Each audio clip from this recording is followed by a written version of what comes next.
नमस्कार साथियों, स्वागत है आप सभी का आपके अपने यूट्यूब चैनल बातें कानून की। साथियों, बातें कानून की जो चैनल पे हमने इसको बनाया है, इसका ऑब्जेक्ट है आपको किसी भी लॉ या कोई भी एक्ट है उसके बारे में डिटेल से अगर आपको समझना है एकदम इजी लैंग्वेज में, तो उसके लिए तो आज हमारा जो टॉपिक है वो पुलिस एक्ट, जो कि अभी न्यू वैकेंसी आई है उत्तर प्रदेश में।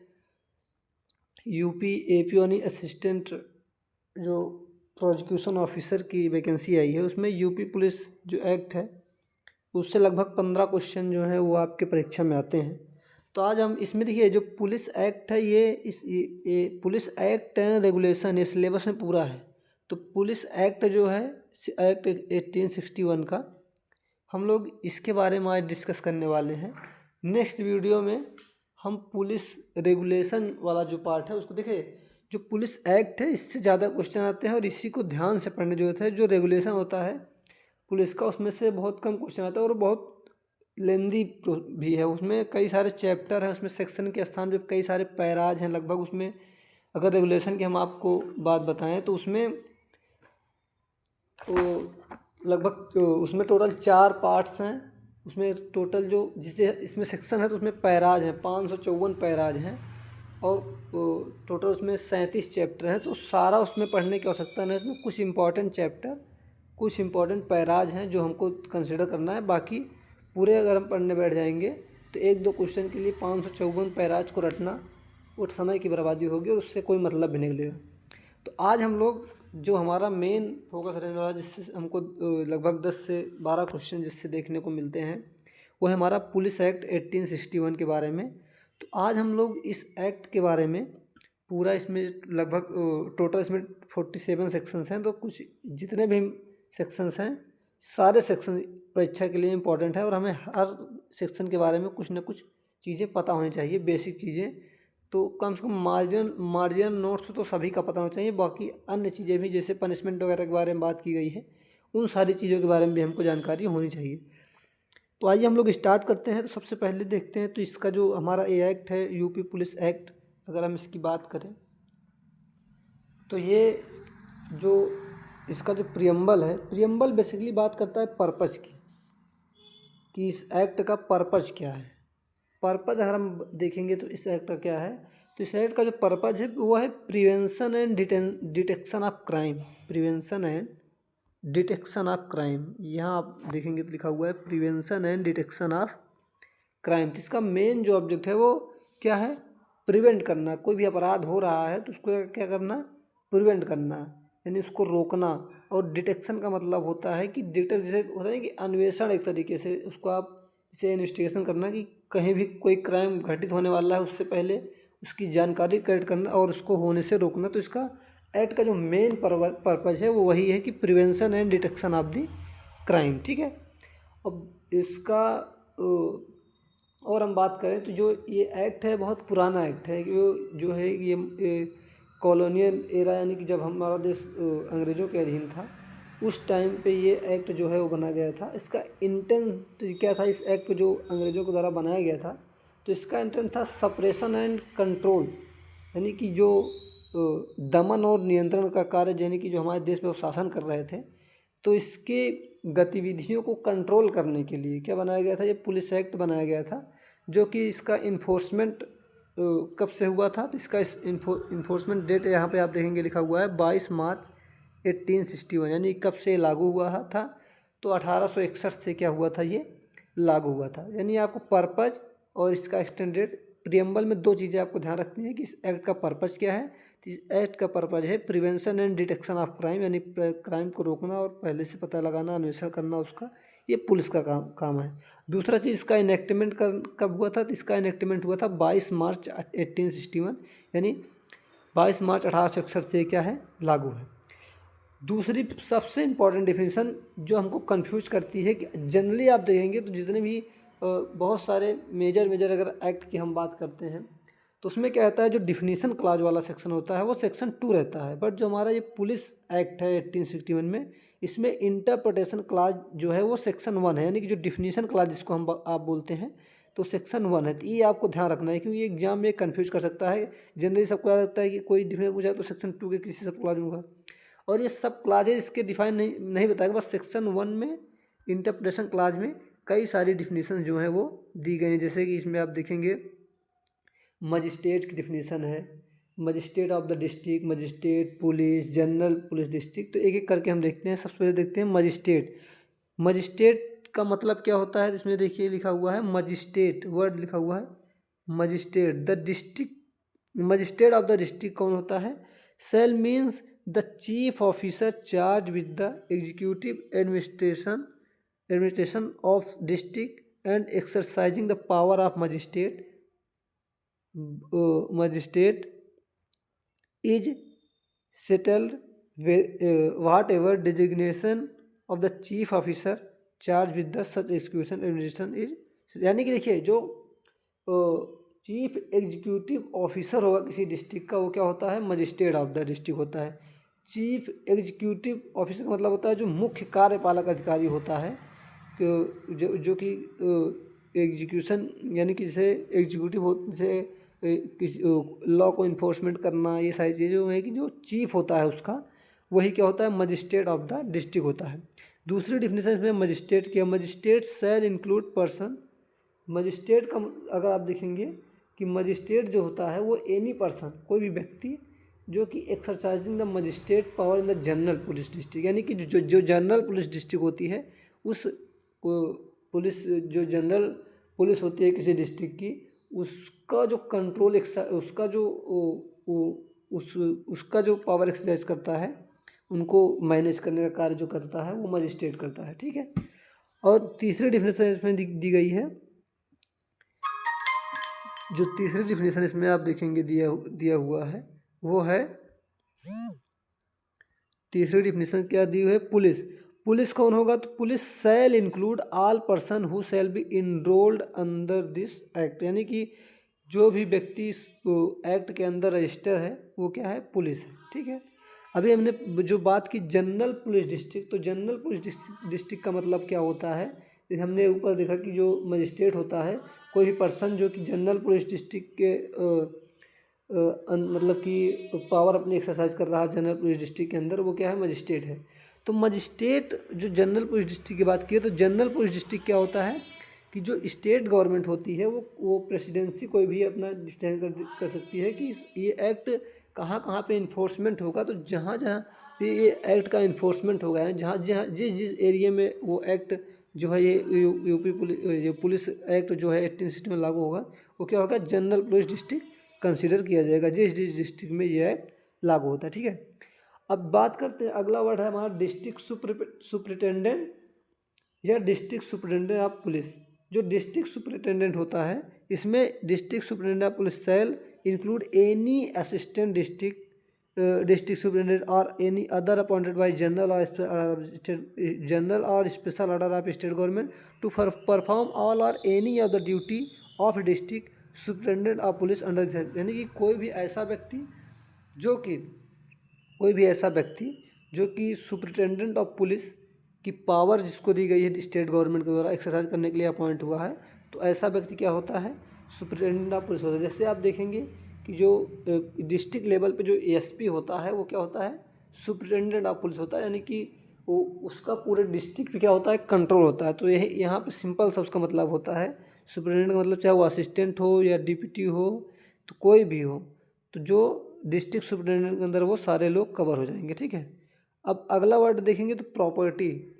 प्रॉपर्टी का मतलब क्या होता है? प्रॉपर्टी शैल इंक्लूड लिखा हुआ है, यानी कि जो जो चीज़ें मेंशन है, किसी भी प्रकार की मूवेबल प्रॉपर्टी, मनी या कोई भी वैल्यूएबल सिक्योरिटी है, तो वो क्या है? उसको क्या हम कहेंगे कि ये क्या है? संपत्ति है। कोई भी चल संपत्ति हो गई, जैसे धन हो गया, मूल्यवान प्रतिभूति कोई हो गई, वैल्यूएबल सिक्योरिटी का मतलब सिक्योरिटी, ये सारी चीज़ें क्या होती हैं? प्रॉपर्टी के अंतर्गत, यानी संपत्ति के अंतर्गत क्या आती हैं? अगला वर्ड हमारा है क्या है? Person shall include a company और कारपोरेशन, यानी पर्सन के अंदर कोई भी कंपनी, कोई भी कॉरपोरेशन, कोई भी व्यक्ति, कुछ भी, सारी चीज़ें क्या है? पर्सन के अंदर क्या है? इंक्लूडेड।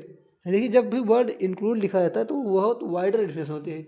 इंक्लूड का मतलब होता है कि जो चीज़ें वो तो कहा है और लगा है, कंपनी और कॉरपोरेशन, कोई भी कॉरपोरेशन, कोई भी कंपनी, सारी चीज़ें क्या है पर्सन के अंदर इंक्लूड होगी। अब अगली डिफिनेशन मंथ। मंथ का मतलब होता है कैलेंडर, जो भी आप जानते हैं, जो भी कैलेंडर भी चलता है ग्रेगोरियन वाला, वही उसका मंथ का मतलब होता है। सबसे अगर आप देखेंगे इसमें एक बहुत इंपॉर्टेंट डिफिनेशन है, वो है कैटल की। कैटल का मतलब क्या होता है? कैटल का मतलब होता है पशु।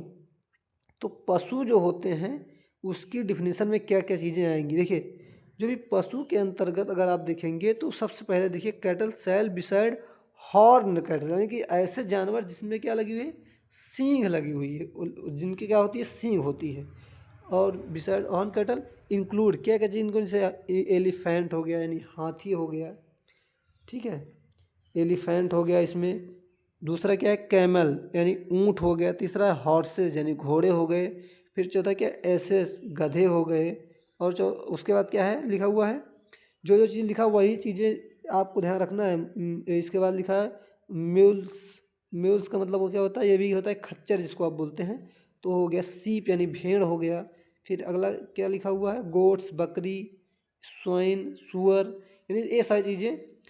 देखिए अगर अभी ये जो कैटल सब हैं, जो जो चीज़ लिखा है, जो बिना हार्न बिना सींग वाले जो जानवर होंगे वो कैटल की डिफिनेशन में नहीं आएंगे। अगर जैसे क्वेश्चन आ जाए कि क्या डॉग, अगर जैसे आ जाए क्या कुत्ता कैटल में शामिल है अंडर द पुलिस एक्ट, तो आपको क्या करना, नो करना पड़ेगा, क्योंकि ऑप्शन दे सकता है जैसे भैंस दे दिया, गधा दे दिया, घोड़ा दे दिया, कुत्ता दे दिया, तो इसमें आपको कुत्ता, क्योंकि कुत्ते के सींग नहीं होती है।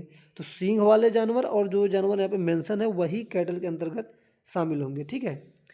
तो आप देखेंगे कि जो सेक्शन हमारा 1 है इंटरप्रिटेशन क्लॉज, इसमें आपको ऐसा नहीं आता सेक्शन 1 का बी में है, ए में, ऐसा नहीं है। बस इंटरप्रिटेशन क्लॉज में जनरल ऐसे लिख दिया गया क्या कौन कौन चीज़ डिफाइन की गई। इसमें आपको अगर इंपॉर्टेंट देखेंगे तो सबसे पहले आप डिफाइन देंगे मजिस्ट्रेट कौन होगा, मजिस्ट्रेट ऑफ डिस्ट्रिक्ट कौन होगा, ठीक है, जिसको चार्ज दिया गया मजिस्ट्रेट ऑफ डिस्ट्रिक्ट का, स्टेट गवर्नमेंट द्वारा मजिस्ट्रेट होगा मजिस्ट्रेट। फिर दिया गया इसमें मजिस्ट्रेट हो गई, पुलिस कौन होगा, पुलिस के अंदर जो इस एक्ट के अंदर रजिस्टर है वही वही पुलिस होंगे।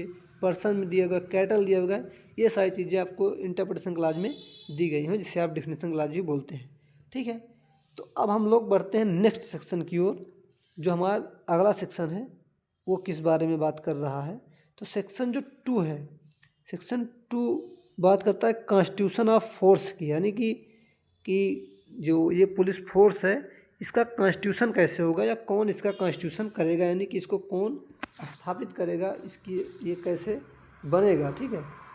तो इसमें अगर आप देखेंगे लिखा हुआ है कि the entire police establishment under the state government deem to be one police force, यानी कि जो भी स्टेट गवर्नमेंट है, यानी स्टेट गवर्नमेंट के पास क्या है, पावर है, ठीक है, कि वो क्या कर सकती है, पुलिस जो है इस्टेब्लिश कर सकती है एक पुलिस फोर्स अपने स्टेट के अंदर। तो यानी कि जो कॉन्स्टिट्यूशन ऑफ फोर्स की बात है तो उसकी पावर किसके पास है, स्टेट गवर्नमेंट के पास है। और आप एक और इम्पॉर्टेंट चीज़ जान लीजिएगा, जो ये पुलिस है ये पुलिस किस सूची का विषय है, तो स्टेट लिस्ट यानी कि राज्य सूची का विषय है। एक्सेप्ट जो भी हमारे जो संविधान का जो आर्टिकल 312 है, जिसमें कि वो आईएएस आईपीएस इन सब के बारे में बात की गई है, उनको छोड़ दिया जाए तो स्टेट की जो सबसे बड़ी पावर होती है वो पुलिस कंट्रोल होती है। तो इस जो पुलिस होती है वो राज्य सूची का विषय होता है, एक्सेप्ट यूनियन लिस्ट में जो एंट्री 2A जहाँ पे वो आईएएस आईपीएस वगैरह की बात की गई है, उसको अगर छोड़ दिया जाए तो बाकी सारी पावर क्या होती है, स्टेट गवर्नमेंट के पास होती है। उनको हटाना है, किसको डिस्ट्रिक्ट मजिस्ट्रेट अपॉइंट करना है, ये सारी चीज़ें डिस्ट्रिक्ट मजिस्ट्रेट के पास क्या पावर होंगी, इंस्पेक्टर जनरल के पास क्या पावर होंगी, डीएसपीज कैसे वर्क करेंगे, तो इन सारी चीज़ के पास क्या है, स्टेट गवर्नमेंट का पावर है। तो कॉन्स्टिट्यूशन ऑफ फोर्स यानी फोर्स को स्थापित कौन करेगा, स्टेट गवर्नमेंट करेगी, ठीक है। नेक्स्ट हमारा सेक्शन कौन सा है, नेक्स्ट सेक्शन है सेक्शन 3। सेक्शन 3 अगर देखें किस बारे में बात करता है, तो सेक्शन 3 बात करता है superintendence in the state government, यानी कि the superintendence of police has to be exercise by the state government, यानी कि जो पुलिस होगी वो किसके कंट्रोल में होगी। अगर बेसिकली देखा जाए तो जो सेक्शन 3 है वो बेसिकली बात कर रहा है कि जो पुलिस होंगी वो किसके कंट्रोल में होंगी, राज्य सरकार के गवर्नमेंट कंट्रोल में होंगी, यानी कि जो राज्य सरकार होगी वो क्या होगी, तो सुपरिटेंडेंस का कार्य करेगी ओवर द पुलिस, ठीक है। तो आप देखिए जनरली से पढ़ते चलेंगे तो एक एक सेक्शन आपको इजीली समझ में आ जाएगा। बहुत ज़्यादा डिटेल में अगर आप जाएंगे तो उसका कोई मतलब है नहीं। अभी आप प्री के लिए फोकस करिए, बेसिकली उसमें जो सेक्शंस वगैरह हैं उसकी हेडिंग्स और इन सारी चीज़ों का क्या इंपॉर्टेंस है इस पर फोकस करिए, क्योंकि जब तक प्रीलिम से नहीं निकलेगा मेंस के लिए आप उतना ज़्यादा परेशान नहीं होंगे। जब प्री निकलेगा तभी तो मेंस में बैठेंगे। जब प्री निकलेगा तो आपके अंदर एक अलग जोश रहेगा, फिर आप और अच्छे से मेहनत करेंगे। तो बहुत ज़्यादा डिटेल में इस एक्ट को पढ़ने की ज़रूरत नहीं है। बस आप जनरली ऐसे पढ़िए कि सुप्रिटेंडेंट साहब स्टेट गवर्नमेंट, यानी कि पुलिस के ऊपर कंट्रोल किसका है, स्टेट गवर्नमेंट का है। फिर हम बात करते हैं सेक्शन 4। सेक्शन 4 क्या बात करता है, तो जो हमारा सेक्शन 4 है, सेक्शन 4 जो है वो बात करता है inspector general of police. Inspector general of police कौन होता है, तो इंस्पेक्टर जनरल ऑफ पुलिस जो होता है जो राज्य सरकार जिसको मतलब देखिए लिखा हुआ है the administration of police throughout general police district shall be vested in the officer to be styled the inspector general of police and such deputy inspector general of and assistant inspector general the state government. नहीं कि जो state government राज्य सरकार जो है वो सामान्य जो मतलब हर डिस्ट्रिक्ट के लिए जो भी आईजी हो गए, चाहे इंस्पेक्टर जनरल हो गए या इंस्पेक्टर जनरल हो गए या डिप्टी इंस्पेक्टर जनरल हो गए या असिस्टेंट इंस्पेक्टर जनरल हो गए, जो स्टेट गवर्नमेंट जिनको उचित समझे उनकी क्या कर सकती है, एज ए किसी जनरल डिस्ट्रिक्ट के मतलब कि स्टेट के लिए क्या कर सकती है, उनको मतलब कि अपॉइंट कर सकती है, ठीक है। वो स्टेट गवर्नमेंट के पास क्या है, पावर है। देखिए जो इंस्पेक्टर जनरल होते हैं, एक तरह से अगर आप हायरार्की समझेंगे तो जो इंस्पेक्टर जनरल होते हैं वो स्टेट लेवल पे जो पुलिस का मैनेजमेंट का कार्य होता है वो इंस्पेक्टर जनरल के पास होता है। और जो इंस्पेक्टर जनरल से नीचे अगर रैंक की बात करें तो जो किसी भी सामान में जो डिस्ट्रिक्ट सुपरिटेंडेंट होते हैं वो डिस्ट्रिक्ट लेवल मैनेजमेंट का कार्य करते हैं। अगर आप देखिएगा the administration of the police through the local jurisdiction of the magistrate of the district shall under the general control of direction and of such magistrate vested in the district superintendent and such assistant district superintendent as the state government shall consider necessary। यानी कि देखिए state level पे तो inspector general appoint हो गए, और जो district level पे जो अपॉइंट होते हैं वो डिस्ट्रिक्ट सुपरिटेंडेंट जिनको हम बोलते हैं, जिला प्रशासनिक जो अधिकारी होते हैं वो मतलब कि डिस्ट्रिक्ट लेवल पे वर्क करते हैं पुलिस मैनेजमेंट के लिए, ठीक है। देखिए the administration of the police based in the inspector general of the police in the hierarchy of deputy inspector general, assistant inspector general, general superintendent, ये सब इसकी हिरार्की है। कौन होगा, आईजी होंगे, पहले इंस्पेक्टर जनरल होंगे, फिर डीआईजी होंगे, ठीक है, फिर एआईजी होंगे। एक तरीके से क्या है, हिरार्की है स्टेट लेवल की। ये स्टेट लेवल पुलिस के मैनेजमेंट का कार्य करते हैं। और जो हमारे डिस्ट्रिक्ट सुपरिटेंडेंट होते हैं वो उसके मतलब कि आईजी के अंडर रहते हुए इंस्पेक्टर जनरल के बातों को मतलब कि फॉलो करते हुए डिस्ट्रिक्ट लेवल पे पुलिस व्यवस्था को मैनेजमेंट का कार्य करते हैं। 5वां सेक्शन क्या बात करता है, power of inspector general exercise of power, यानी कि इंस्पेक्टर जनरल जो होते हैं उनके पास क्या पावर होती है। द स्टेट गवर्नमेंट में impose any limitation on the powers of the inspector general of the police. यानी कि देखिए जो इंस्पेक्टर जनरल के पास पावर होती है वो क्या होती है, लिमिटेशन के अंतर्गत। ऐसा कि नहीं कि वो मनमानी तरीके से कार्य करेंगे। जो स्टेट गवर्नमेंट के द्वारा जो भी उनको कार्यभार दिया गया है उनके पावर को क्या कर सकती है, रिस्ट्रिक्ट करने का कार्य भी कौन कर सकती है, स्टेट गवर्नमेंट। यानी कि स्टेट गवर्नमेंट के कंट्रोल में रहते हुए जो इंस्पेक्टर जनरल होते हैं वो अपनी पावर को क्या कर सकते हैं, एक्सरसाइज करते हैं, ठीक है। ये और एक तरीके से इनके पास जो पावर होती है, जो मजिस्ट्रेट के पास पावर होती है, वही पावर जो है वो इंस्पेक्टर जनरल के पास होती है, ठीक है। बट कुछ लिमिटेशंस के साथ जो स्टेट गवर्नमेंट इम्पोज करती है। अब बात करते हैं सेक्शन 6। सेक्शन 6 जो होता है वो रिपील कर दिया गया है, ठीक है, तो सेक्शन 6 पढ़ने की ज़रूरत नहीं है। सेक्शन 7 बात करते हैं appointment dismissal of the inferior officer. Inferior officer का मतलब होता है कि जो नीचे रैंक के जो भी पुलिस होते हैं उनका अपॉइंटमेंट वगैरह कैसे होगा, डिसमिसल कैसे होगा, इन सारी चीज़ों के बारे में बात की गई है। Subject to the provision of article 311 of the constitution and such rule, यानी कि जो ये सेक्शन है ये कॉन्स्टिट्यूशन के जो प्रोविज़न 311 312 वगैरह में जो दिए गए हैं उनके प्रोविज़न को इफेक्ट नहीं करेगा, यानी कि उन पर कोई प्रभाव नहीं पड़ेगा। उसके अलावा ये बात करता है state government may from time to time make under this act the inspector general, deputy inspector general, assistant inspector general and district superintendent of police may at any time dismiss, suspend, reduce any police officer of the subordinate rank whom they shall be think remiss, negligent in the discharge of his duty or unfit for the same।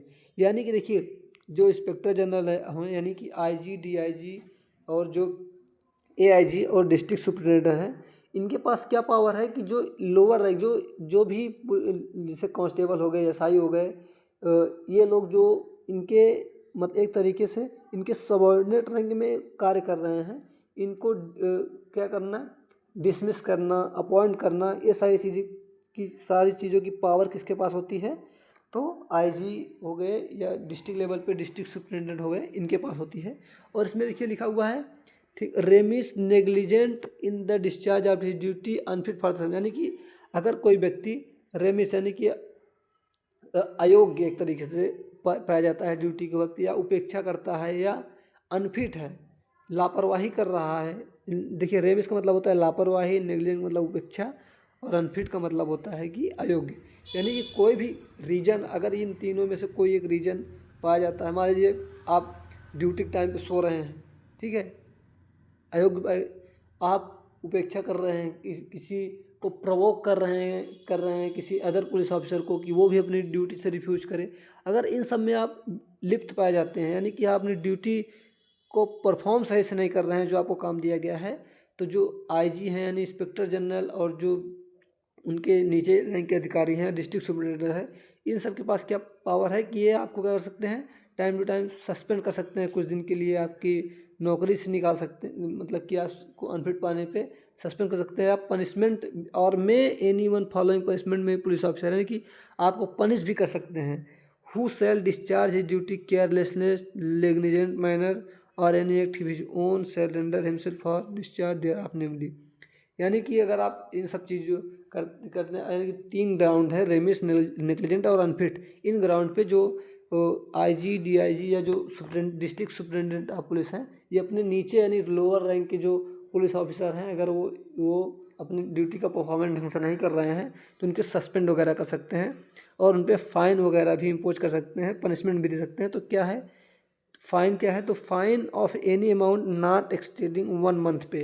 1 month पे का मतलब होता है कि 1 महीने की आपकी salary cut सकती है। दूसरा क्या है, confinement of quarters for a term not exceeding 15 days. आपको अपने क्वार्टर जहाँ पे आपको जो सरकारी आवास मिला हुआ है उसी पे आप क्या कर सकते हैं, 15 दिनों के लिए क्या कर सकते हैं, कन्फाइनमेंट किया जा सकता है।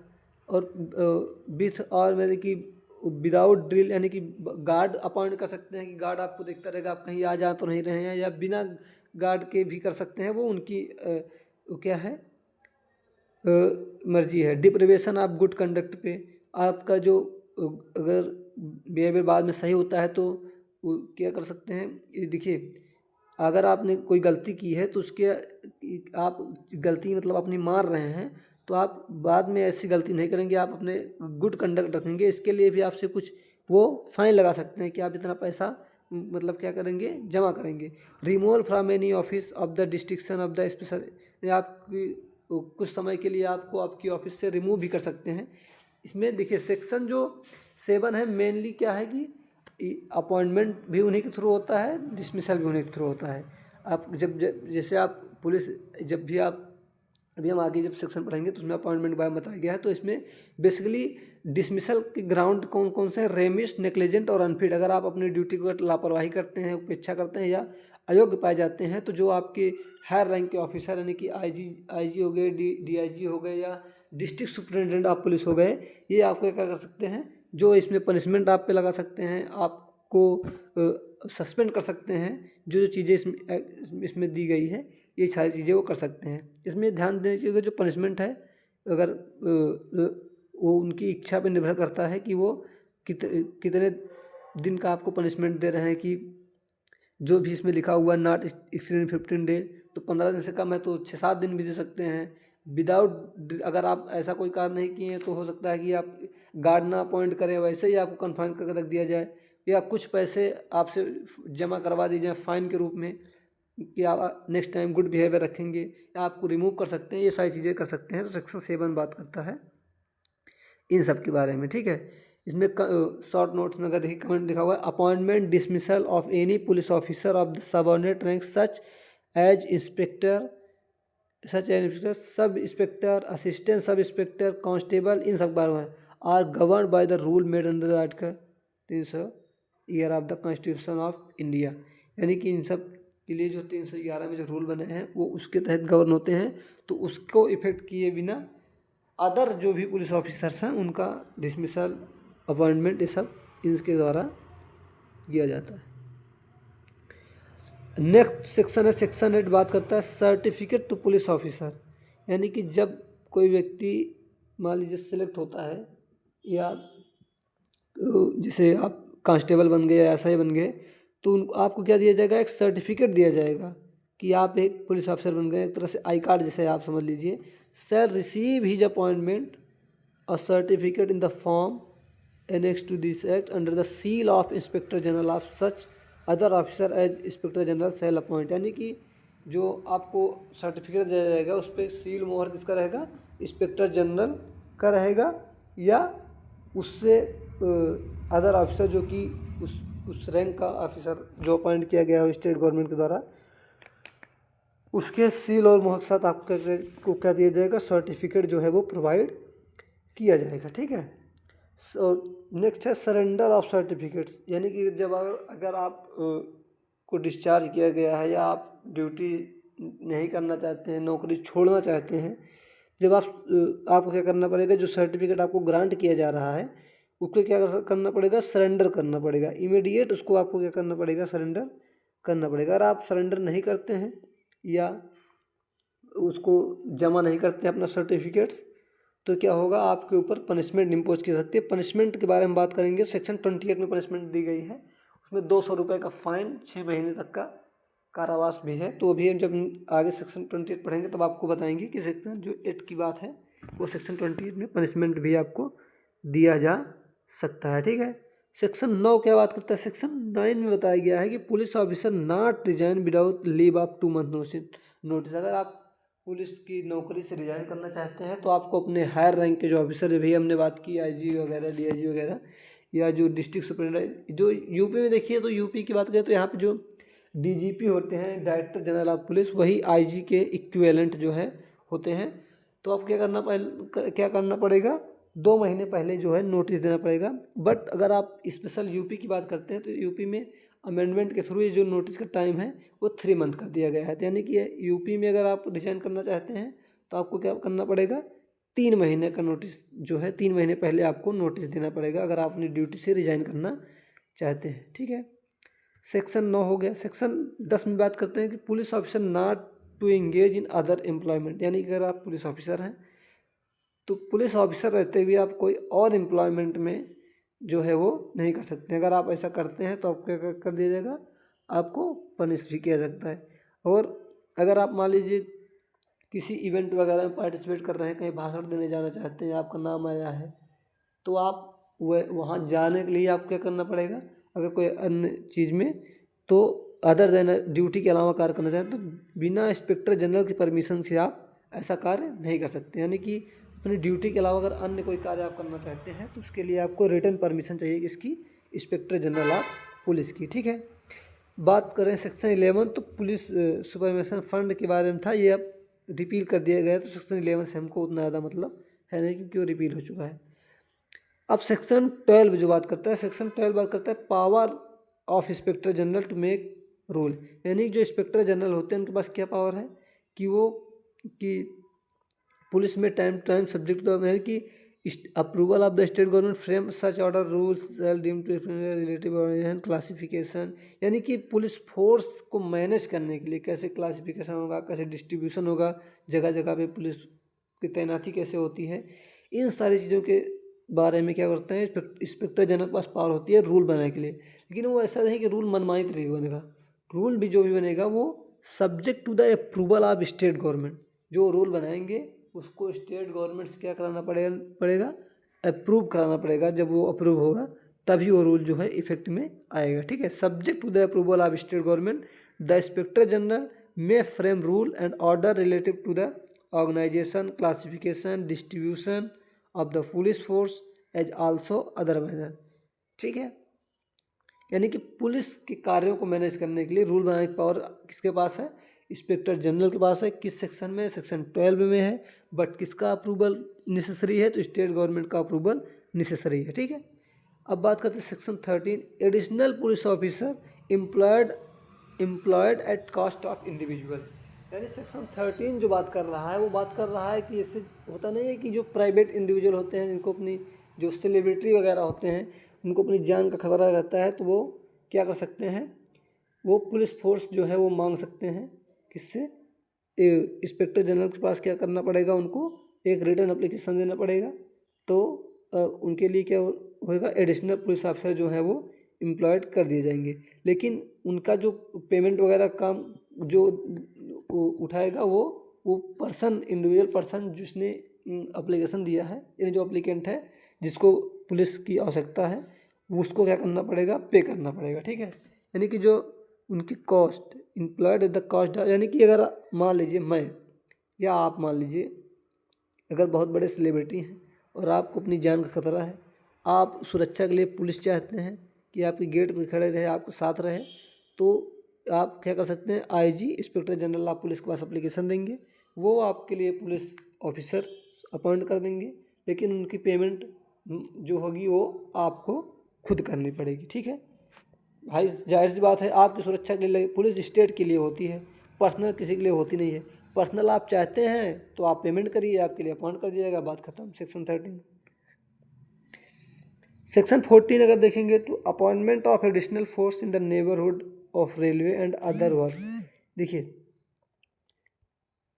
ये जो सेक्शन है, सेक्शन हमारा जो 14 है, ये किस बारे में बात कर रहा है, तो सेक्शन 14 जो बात कर रहा है कि जैसे कि कोई कार्य मान लीजिए चल रहा होता है, मान लीजिए कोई वर्क कहीं पे चल रहा है, मान लीजिए रेलवे का हो गया, या मतलब कि मान लीजिए कोई सड़क बन रही है, रेलवे लाइन बिछ रही है, और जो उसके वर्कर कार्य कर रहे हैं, तो उन वेन एवर रेलवे, कैनल और पब्लिक वर्क कोई भी चल रहा है, कोई मैन्युफैक्चरिंग चल रहा है, कॉमर्शियल कंसर्न चल रहा है, कोई भी वर्क चल रहा है, और जो वर्कर हैं उन वर्कर्स के बिहेवियर की वजह से, यानी कि उनके व्यवहार से, अगर श्रमिकों के व्यवहार के कारण कि मतलब कि उस प्लेस पे क्या हो सकती है, अशांति फैल सकती है या लड़ाई झगड़ा हो सकता है, तो उसके लिए क्या कर सकती है स्टेट गवर्नमेंट, इनकी जो राज्य सरकार होती है, राज्य सरकार की सहमति से जो इंस्पेक्टर जनरल होता है वो एडिशनल पुलिस फोर्स को वहाँ पे एम्प्लॉय कर सकता है, ताकि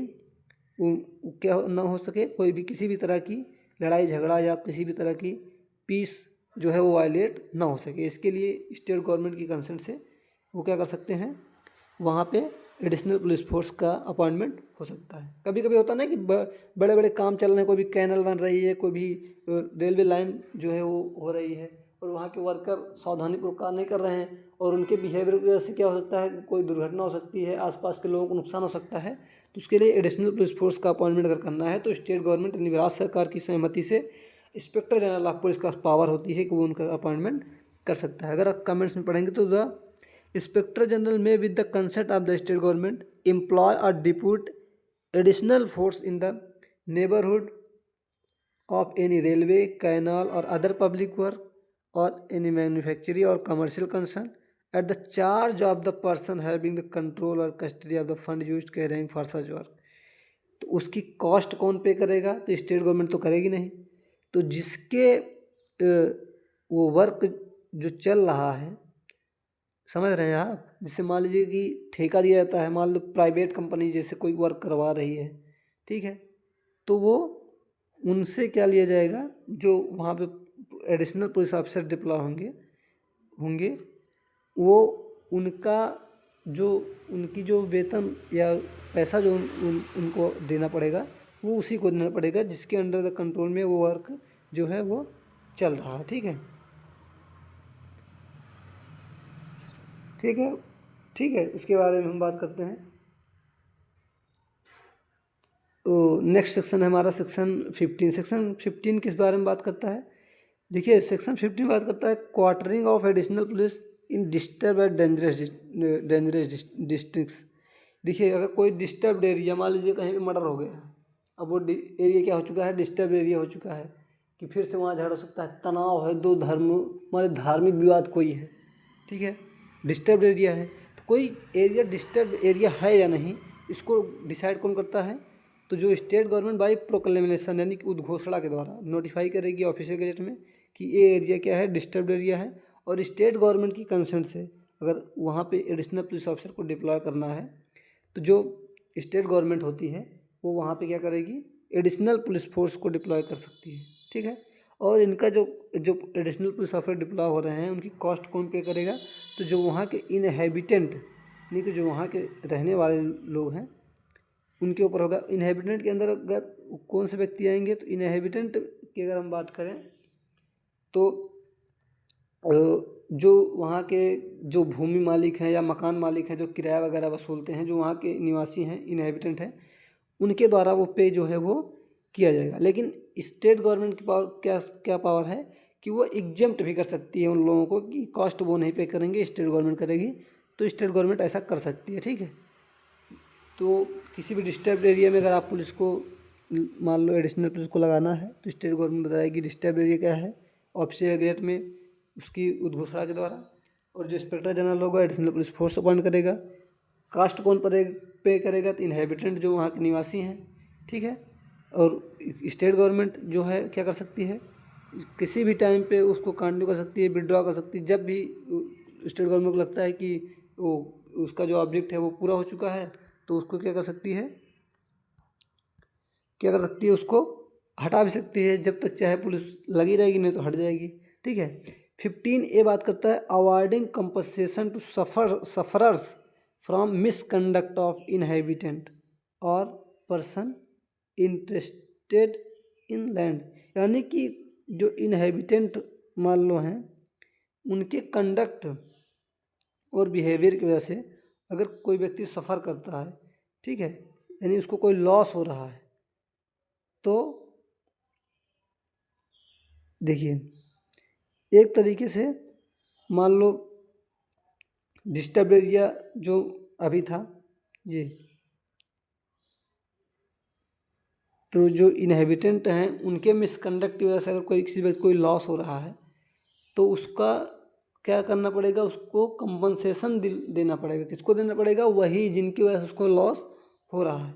फॉर अगर इसको पढ़ें, if any area in regard which any proclamation notified under the last proceeding section, यानी कि ऊपर जो भी मैंने बताया कि डिस्टर्ब एरिया में प्रोक्लेमेशन हुआ है section in the force, death or grievous or loss of damages to the property has been caused by has ensued from the misconduct of inhabitant of such area or any class of section of them, it shall be lawful for any person being an inhabitant of such area who claims to have suffered injury from the such misconduct to make within the 1 month from the date of the injury such shorter period as may be prescribed an application for the compensation to the magistrate of the district of subdivision of district within which such area situated। यानी कि जो कोई व्यक्ति मान लीजिए, अगर इसको आप इजी लैंग्वेज में समझें तो कोई एरिया डिस्टर्ब एरिया घोषित किया गया है, वहाँ पे ए बी सी ये लोग क्या हैं, इनहेबिटेंट हैं, और ये 3 लोग इनहेबिटेंट हैं, और ये एरिया डिस्टर्ब एरिया है, वहाँ पे पुलिस वगैरह डिप्लॉय है। लेकिन होता क्या है, इसमें से मान लो किसी एक पर्सन को इन इन दोनों के मिसकंडक्ट की वजह से कोई लॉस हो रहा है। ठीक है, इन लोग जानबूझ के मिसकंडक्ट कर रहे हैं, अभद्र व्यवहार कर रहे हैं, उसकी वजह से क्या इसको क्या हो रही है, इंजरी हो रही है। तो इस इंजरी के लिए क्या कर सकता है, ये कंपनसेशन क्लेम कर सकता है, मजिस्ट्रेट के पास एप्लीकेशन देखिए तो उसको कंपनसेशन ये दोनों, इन दोनों को, इनको क्या देना पड़ेगा, कंपनसेशन देना पड़ेगा। और कितना कंपनसेशन देना पड़ेगा वो मजिस्ट्रेट के द्वारा डिसाइड किया जाएगा। ठीक है, एक तरीके से प्रोसीजर है कंपनसेशन कैसे वसूला जाएगा। ठीक है, तीसरा है recovery of money payable under the section 13, 14, 15A। अभी आपने पढ़ा 13 में क्या है, 14 में क्या है, सब हम आपको बता दे रहे हैं। देखिए 13 एडिशनल पुलिस ऑफिसर एम्प्लॉय किया गया है, किसकी कास्ट पे, इंडिविजुअल की कास्ट पे। 14 नेबरहुड रेलवे। 15 disturb area. देखिए मान लो ये लोग को, जैसे इंडिविजुअल हैं, उनको खुद को देना है पेमेंट पुलिस ऑफिसर को, ये लोग रिफ्यूज़ कर रहे हैं, मतलब कि उनके यहाँ पुलिस ऑफिसर तो एम्प्लॉय है, वर्क तो कर रही है, बट ये सैलरी देने से क्या कर रहे हैं, अपने आप को नहीं दे रहे हैं या परेशान करना चाहते हैं।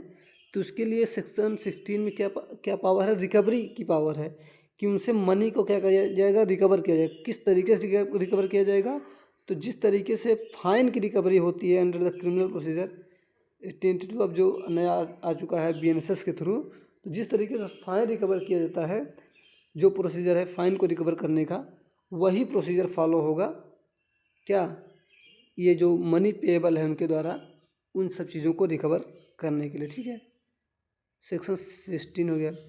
सेक्शन 17 बात करता है special police officer. Special police officer का अपॉइंटमेंट होता है। देखिए कहीं कहीं पे क्या होता है, कहीं पे कोई मान लो अनलॉफुल असेंबली जो कि सेक्शन 189 BNS यानी भारतीय न्याय संहिता के 189 में उनके द्वारा कोई कार्य कहीं पे किया जा रहा है अपने सामान्य ऑब्जेक्ट को पूरा करने के लिए, तो उन सब चीज़ों के लिए स्पेशल पुलिस ऑफिसर जो होते हैं उनका अपॉइंटमेंट जो है वो किया जाता है।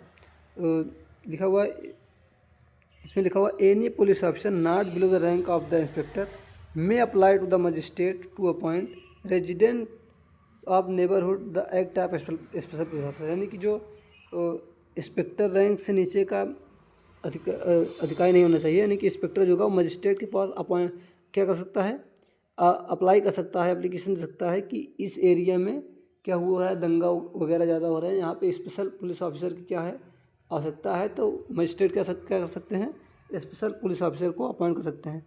पावर आप क्या होगी स्पेशल पुलिस ऑफिसर की, तो जो पावर जो सेम पावर वही होगी जो कि अदर पुलिस ऑफिसर को पास पावर होती है, वही special police officer shall be treated as par the with the ordinary officer respect to the such matter power penalty. यानी कि सारी पावर सेम ही होगी जो कि अदर पुलिस ऑफिसर रहती है, तो वो स्पेशल पुलिस ऑफिसर के पास भी सेम पावर होगी।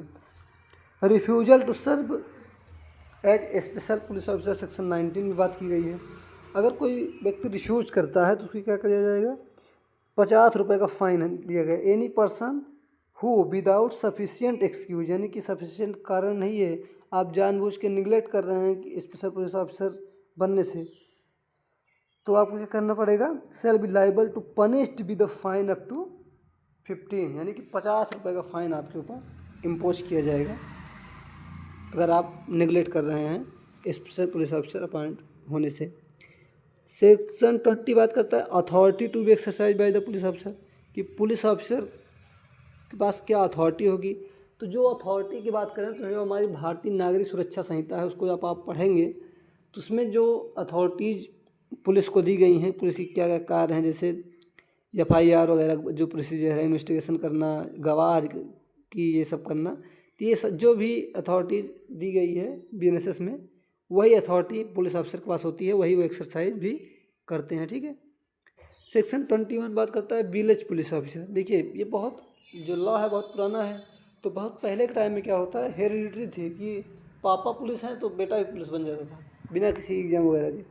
तो ये विलेज पुलिस ऑफिसर की बात करता है। विलेज पुलिस ऑफिसर वो होते हैं जो ये एक्ट में इनका इन्वॉल्वमेंट नहीं हुआ रहता है, वो डायरेक्टली अपॉइंट हुए रहते हैं, बट बाद में इनका क्या किया जाता है, इनका एनरोलमेंट जो है वो पुलिस एक्ट में करा दिया गया था। इसकी पावर किसके पास होती है, तो IG जो होते हैं, जो डिस्ट्रिक्ट सुपरिटेंडेंट ऑफ पुलिस होते हैं, इन सब के पास क्या होती है, पावर होती है कि वो विलेज पुलिस ऑफिसर को भी इसमें क्या कर सकते हैं, अपॉइंट कर सकते हैं।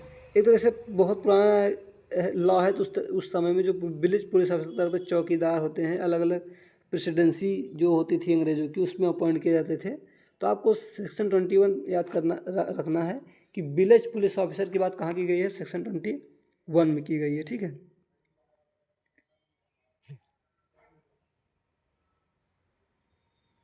और इसमें देखिए लिखा हुआ no hereditary or other police officer shall affected by the provision of the act unless he is enrolled, यानी कि जो उनका अपॉइंटमेंट जैसा भी हुआ है उससे क्लैश नहीं होगा, यानी कि जो इसमें सर्व कर रहे हैं उसमें सर्व कर रहे हैं कोई क्लैश में नहीं होगा। आईजी और डीआईजी वगैरह इनके पास पावर है, उनको इस एक्ट में रजिस्टर कर सकते हैं, ठीक है। ड्यूटी ज़्यादा पुलिस ऑफिसर क्या होगी, देखिए पहले सेक्शन 22 देखते हैं। Police officer always on duty, यानी कि देखिए पुलिस ऑफिसर की ड्यूटी होती है 24/7, कभी भी मना नहीं कर सकता है, यानी कि उनकी जो ड्यूटी होती है 24 घंटे रहती है। 24 घंटे ऑफ द सेंस कि किसी भी टाइम आपको कहीं भी भेजा जा सकता है। उस डिस्ट्रिक्ट के अंदर आपको, जिस डिस्ट्रिक्ट में आप जॉब कर रहे हैं, आपका जो अधिकारी है आपके ऊपर रैंक का, वो आपको ड्यूटी कहीं भी 24/7 लगा सकता है। आप ड्यूटी करने से मना नहीं कर सकते हैं। पुलिस ऑफिसर की ड्यूटी होती है 24 घंटे होती है, इसलिए पुलिस वालों को आपको सम्मान करना चाहिए। Every police officer is always on duty, he can employ such any part of the general police district, यानी कि जनरल पुलिस डिस्ट्रिक्ट के किसी भी पार्ट में उनको क्या कर सकते हैं, उनको भेज सकते हैं ड्यूटी करने के लिए, ठीक है। और ड्यूटी क्या करते हैं, तो पुलिस ऑफिसर की ड्यूटी क्या होती है, तो जैसे समन जाता है इसको एक्यूज करना, वारंट एक्यूज करना, और क्या हो गया इन्वेस्टिगेशन करना, जैसे एसआई रैंक से ऊपर की पावर है, तो ये सारी ड्यूटी जो है पुलिस ऑफिसर के पास होती है। यानी कि सब gaming house, warrant, inter, any drinking shop, यानी कि हर चीज़, रिजॉर्ट, जो भी इनकी ड्यूटी है सारी इसमें मेंशन है कि क्या क्या है ड्यूटी इनकी जो जो जो होती है वो ड्यूटी इनको परफॉर्म करना पड़ेगा। तो पुलिस ऑफिसर की ड्यूटी कहाँ बताई गई है, तो सेक्शन 23। सेक्शन 22 क्या बताता है, सेक्शन 22 बताता है कि पुलिस ऑफिसर की ड्यूटी क्या होती है 24/7, 24 घंटे होती, 7 दिन होती है, ठीक है। तो इसमें क्या है, क्या क्या ड्यूटी करेंगे ये बताया गया है। फिर 24 की बात करेंगे। पुलिस ऑफिसर में ले इन्फॉर्मेशन, पुलिस ऑफिसर का कर्तव्य क्या है कि वो इन्फॉर्मेशन किसको ट्रांसफ़र करेगा, लॉफुल पुलिस ऑफिसर में इन्फॉर्मेशन बिफोर द मजिस्ट्रेट, किसी भी कार्य के लिए समन, किसी मान लो कोई इन्फॉर्मेशन उसके पास आई है, वो नॉन कंजेबल है, तो वो उसमें क्या कर सकता है, मजिस्ट्रेट के पास किसके लिए अप्लाई करेगा कि उसको क्या दिया जाए, जांच करने का आदेश दिया जाए इन्वेस्टिगेशन के लिए। यानी कि पुलिस ऑफिसर का कर्तव्य है कि वो जो भी इंफॉर्मेशन उसके पास आ रही है वो उसको क्या किसको देगा, वो मजिस्ट्रेट को उसकी इन्फॉर्मेशन देगा, ठीक है। 24 सिंपल है। 25 police officer to take charge of unclaimed property as and be subject to the magistrate order as disposal, यानी कि जो पुलिस ऑफिसर होते हैं, अगर कोई अनक्लेम्ड प्रॉपर्टी, मान लीजिए रोड पे सोना पड़ा हुआ मिल गया पुलिस ऑफिसर को, तो वो उसको अपने हिसाब से, ये नहीं कि उसको बेच के पैसा ले लेंगे, तो अपराध हो जाएगा, आप भी जानते हैं। तो उनका कर्तव्य क्या है कि उसका डिस्पोज ऑफ कैसे होगा, तो उनका डिस्पोजल मजिस्ट्रेट के ऑर्डर पर होगा, ठीक है। मान लो कोई अनक्लेम्ड प्रॉपर्टी जिसका कोई वारिस नहीं है, कोई ऐसी प्रॉपर्टी है वो पुलिस को मिलती है, तो उसकी इन्फॉर्मेशन किसको देगा, वो मजिस्ट्रेट को देगा। आगे आप पढ़ेंगे सेक्शन 26, मजिस्ट्रेट में detain property and issue proclamation, magistrate क्या करेगा, उस प्रॉपर्टी को डिटेन करवा देगा, इसको रखवा देगा, और एक प्रोक्लेमेशन, एक उद्घोषणा जारी करेगा। मान लीजिए न्यूज़पेपर में निकलवाएगा या ऑफिस गजट में अपनी वेबसाइट डलवाएगा, ये प्रॉपर्टी यहाँ पे मिली है, जिसकी भी वो क्लेम कर सकता है। रीजनेबल कॉस्ट 6 महीने का समय रहता है, 6 मंथ तक वो वेट करता है। अगर 6 महीने तक भी कोई नहीं आता है तो नेक्स्ट सेक्शन देखेंगे, section 27, confiscation of property into if no claimant appear, अगर कोई क्लेमेंट अपीयर नहीं होता है तो क्या प्रॉपर्टी किस पे वेस्ट हो जाएगी, तो प्रॉपर्टी स्टेट गवर्नमेंट को दे दी जाएगी, ठीक है। प्रॉपर्टी जो है वो स्टेट की प्रॉपर्टी कंसिडर की जाएगी। सेक्शन 27 में मजिस्ट्रेट ऑर्डर पारित कर देगा कि प्रॉपर्टी अब स्टेट के जो होता है उसमें वेस्ट हो जाएगी, अब वो प्रॉपर्टी स्टेट की मानी जाएगी, ठीक है। सेक्शन 27 देखिए आराम से पढ़िए, बहुत ज़्यादा अगर देखिए बहुत ज़्यादा डिटेल में पढ़ लेंगे ना तो आपको BNS भी पढ़ना है, BNSS भी पढ़ना है, तो आप बहुत एकदम घुस के एकदम सेक्शन की एक बारीकी पढ़ोगे तो याद नहीं हो पाएगा। इसलिए जनरली जैसे हम बता रहे हैं, अगर आप सिंपल से पढ़ते जाओगे तो आपके दिमाग में हर सेक्शन फिट हो जाएगा। Person refuse to deliver a certificate. अभी हमने सेक्शन 8 में जो हमने अभी आपको बताया था कि वहाँ पे जब कोई नया पुलिस ऑफिसर अपॉइंट होता है तो उस पर आईजी यानी इंस्पेक्टर जनरल ऑफ पुलिस की सील के साथ उसको एक सर्टिफिकेट दिया जाता है। और अगर वो सस्पेंड होता है तो उसको वो सर्टिफिकेट जो भी उसका कार्ड मिला है उसको जमा करना पड़ता है। मान अगर वो रिफ्यूज़ करेगा तो क्या होगा, कोई पर्सन अगर रिफ्यूज़ कर रहा है, ये देखिए पेनाल्टी है उसके ऊपर 200 रुपये या इम्प्रिजनमेंट 6। अगर आपको पुलिस ऑफिसर के रूप में हट गए, आज खुद ही रिजाइन कर दिया है या आपको सस्पेंड कर दिया गया या तो आपको हटा दिया गया है तो आपको अपना सर्टिफिकेट वापस करना पड़ेगा। वापस नहीं करेंगे तो आपके ऊपर पेनाल्टी लगाई जाएगी, पनिशमेंट भी दिया जा सकता है। पेनाल्टी कितनी है तो 200 रुपये तक का हो सकता है, या पनिशमेंट कितनी है इम्प्रिजनमेंट अप टू 6 मंथ यानी 6 महीने तक का कारावास आपको हो सकता है, या दोनों यानी कि 200 रुपये भी देना होगा, 6 महीने जेल में भी रहना होगा। ठीक है, ठीक। Section 29 penalties for neglect of duty, यानी कि भी हमने सेक्शन 22 में क्या पढ़ा कि पुलिस ऑफिसर ड्यूटी क्या होती है 24/7 होती है, यानी 24 घंटों इसको 7 दिन काम करना पड़ता है। जब भी जहाँ भी ड्यूटी लगी उसको करना पड़ेगा, जो ड्यूटी है करना पड़ेगा। आप निगलेक्ट कर रहे हैं ड्यूटी से तो उसके लिए भी आपके ऊपर क्या क्या किया जाएगा, आपको पनिश किया जाएगा। मान लीजिए आप गाँव गए छुट्टी लेके, भाई छुट्टी एप्लीकेशन दिया था, छुट्टी इशू हुई, आप चले गए और आपको रिपोर्ट करना था मान लीजिए किसी तारीख को, जिस डेट पे आपको रिपोर्ट करना था आप वहाँ पहुँचे नहीं, आप मतलब वापस घर से आए नहीं, तो आपको क्या होगा, आपके ऊपर पेनाल्टी लगाई जाएगी। पेनाल्टी कितनी है तो पहला 3 मंथ पे यानी कि आपकी 3 महीने की सैलरी वो हो सकती है, या आपको 3 महीने का इम्प्रिजनमेंट यानी कारावास हो सकता है, या बोथ यानी कि आपको पेनाल्टी भी देना पड़ सकता है और इम्प्रिजनमेंट भी इम्प्रिजनमेंट भी आपको हो जाएगा। ठीक है, यानी दोनों। फिर बात करते हैं सेक्शन 30 बात करता है regulation of public assemblies and processions and licensing of the same. देखिए असेंबलीज सभा वगैरह जो होती है, मान लीजिए होता है, अगर आप देखें उनकी कि जैसे त्योहारों पे होता है, जैसे होली का टाइम होता है तो हिंदू लोग का होता है, और जब वो जो मुस्लिमों का ताजिया वगैरह निकलता है, तो जो असेंबली होती है इनको मैनेज करने के लिए आपको क्या करना पड़ेगा, आप डीजे वगैरह लेके भीड़ इस गली से निकालेंगे तो इफेक्ट होगा पब्लिक को प्रॉब्लम होगी। तो उसके लिए क्या करना होगा, लाइसेंस वगैरह के लिए आप अप्लाई करना पड़ेगा, आपको परमिशन ग्रांट करनी पड़ेगी। किससे, तो जो भी डिस्ट्रिक्ट सुपरिटेंडेंट या assistant district superintendent of police होगा वो इन सब के लिए आप क्या करेंगे, लाइसेंस वगैरह ग्रहण करते हैं। बिना परमिशन के आप ज़्यादा भीड़ इकट्ठा नहीं कर सकते हैं, या कोई भी पब्लिक प्लेस पे कोई भी दंगा हो सकता है। इस वजह से आपको क्या लाइसेंस वगैरह लेने का जो प्रोसेस है वो किसमें बताया गया, सेक्शन 30 में बताया गया। ठीक है, तो उसकी परमिशन है आपको लेनी है, सेक्शन 30 में अप्लाई करेंगे। फिर सेक्शन 31 में क्या बताया गया, ये इसी सेक्शन 30 में एक चीज़ और है, म्यूजिक इन द स्ट्रीट, यानी कि लाउड स्पीकर आपको लगा के बजाना है।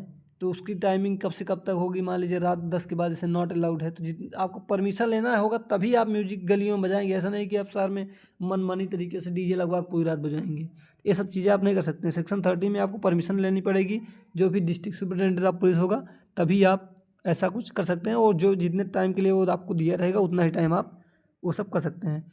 Power with regard to assemblies and procession violating condition of licence, यानी कि आपको 30 में जो अभी हमने बताया कि आपको लाइसेंस लेना पड़ेगा, परमिशन लेनी पड़ेगी डिस्ट्रिक्ट सुपरिटेंडेंट ऑफ पुलिस, और आप क्या कर रहे हैं, परमिशन तो ले लिए हैं लेकिन उस परमिशन क्या कर रहे हैं, वायलेट कर रहे हैं। यानी कि आप परमिशन था कि आप 10 बजे तक लाउड स्पीकर बजाएंगे, आप 12 बजे तक बजा रहे हैं, तो इसके लिए क्या होगा, इसके लिए आपको क्या कर सकते हैं, उसके आपके ऊपर पेनाल्टी जो है वो इम्पोज की जा सकती है। ठीक है, पेनाल्टी इम्पोज की जाती है, उसका कितनी पेनाल्टी आपको कितना देना पड़ेगा, नहीं कितना पनिशमेंट वगैरह देना पड़ेगा, कितना फाइन देना पड़ेगा, उसके बारे में सेक्शन 32 में अभी हम बता रहे हैं आगे क्या बताया गया है।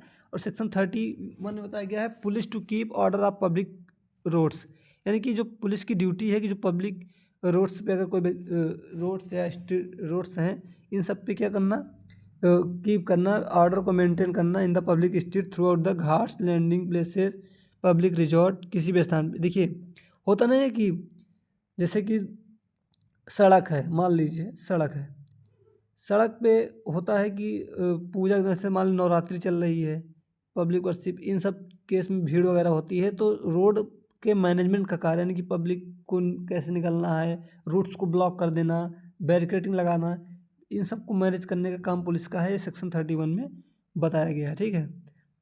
Section 32 penalty for obeying order under last 3 section है। लास्ट 3 सेक्शन कौन कौन से हैं? तो इन सब का ऑर्डर कोई डिसओबे कर रहा है, जैसे यहाँ पे आपको लाइसेंस ग्रांट करना था, ठीक है, लाइसेंस मिलने के बाद आप लाइसेंस कंडीशन को वायलेट कर रहे हैं। यहाँ पे क्या था, वायलेशन यहाँ भी है। पब्लिक ऑर्डर को मेंटेन करने के लिए कहा गया है। मान लीजिए जैसे रोड है, अब कोई व्यक्ति रोड पे होता नहीं कि गाड़ी भगा के इधर उधर चला रहे हैं, या भीड़ का इलाका है, कोई अपना पालतू पशु, मान लीजिए कोई भैंस वैंस पाला है, पूरी भैंस एक साथ निकाल दिया रोड पे, जानवरों के साथ क्रूरता कर रहा है, उसको मार रहा है उस रोड पे दौड़ा दौड़ा के, तो इससे क्या हो सकता है, इधर उधर जानवर भागेगा, एक्सीडेंट हो सकता है, कुछ हो सकता है। तो इन सब चीज़ अगर आप करते हैं तो इसके लिए every person opposing or not obeying the order issues under the last 3 section violating condition, इन सब चीज़ को अगर आप कर रहे हैं तो इसके लिए पनिशमेंट कितना है, 200 रुपये का फाइन आपके ऊपर लगाया जा सकता है अगर आप कंडीशंस का क्या कर रहे हैं, वायलेट कर रहे हैं। Saving of control of magistrate of district, देखिए ये तो पुलिस के पास पावर है ये सब चीज़ करने की, लाइसेंस वगैरह ग्रांट करने की, लेकिन ये मजिस्ट्रेट की पावर को इफेक्ट नहीं करेगा। मान लीजिए किसी मैटर में, मान लीजिए असेंबली वगैरह का मैटर है, अगर किसी को स्पेशल परमिशन अगर उसने, मान लीजिए पुलिस ने 10 बजे तक का दिया था, लेकिन अगर मजिस्ट्रेट ने संज्ञान लिया है किसी चीज़ का और उस पर मजिस्ट्रेट का कोई ऑर्डर है कि इतने बजे से इतने बजे तक वो असेंबली होगी यहाँ पे, तो उन सब चीज़ों के लिए मजिस्ट्रेट की पावर को इफेक्ट नहीं करेगा। ठीक है, देखिए लिखा हुआ है not in the section 30, 38, 31, 32 can interfere with the general control of the magistrate of the district over the matter referred in these 4 section. अगर इन चारों का मैटर मजिस्ट्रेट के पास है तो फिर उसका एग्जीक्यूशन वैसे ही होगा जैसे मजिस्ट्रेट का ऑर्डर रहेगा। बाकी जनरली क्या होता है तो पुलिस ही मैनेज करती है। ठीक है, लेकिन अगर मजिस्ट्रेट मैनेज कर रहा है तो मजिस्ट्रेट के ऑर्डर को ये पुलिस का ऑर्डर इफेक्ट नहीं करेगा। ठीक है,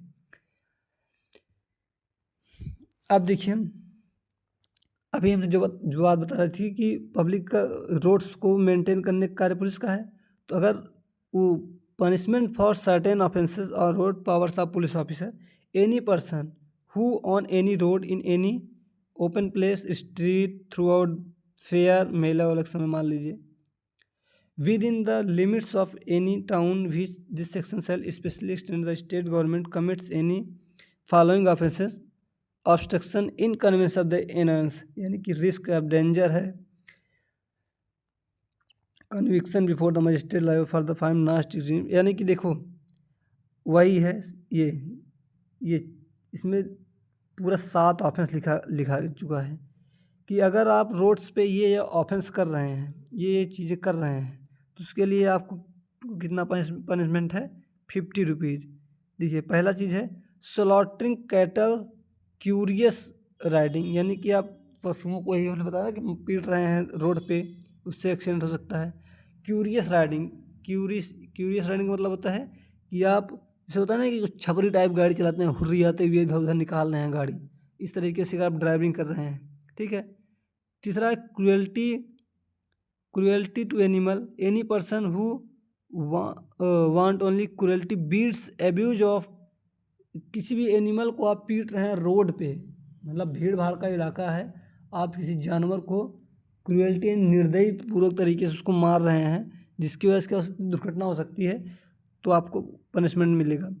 ऑब्स्ट्रक्टिंग पैसेंजर, आप क्या कर रहे हैं कि आप के बिहेवियर से किसी पैसेंजर को कोई प्रॉब्लम हो सकती है।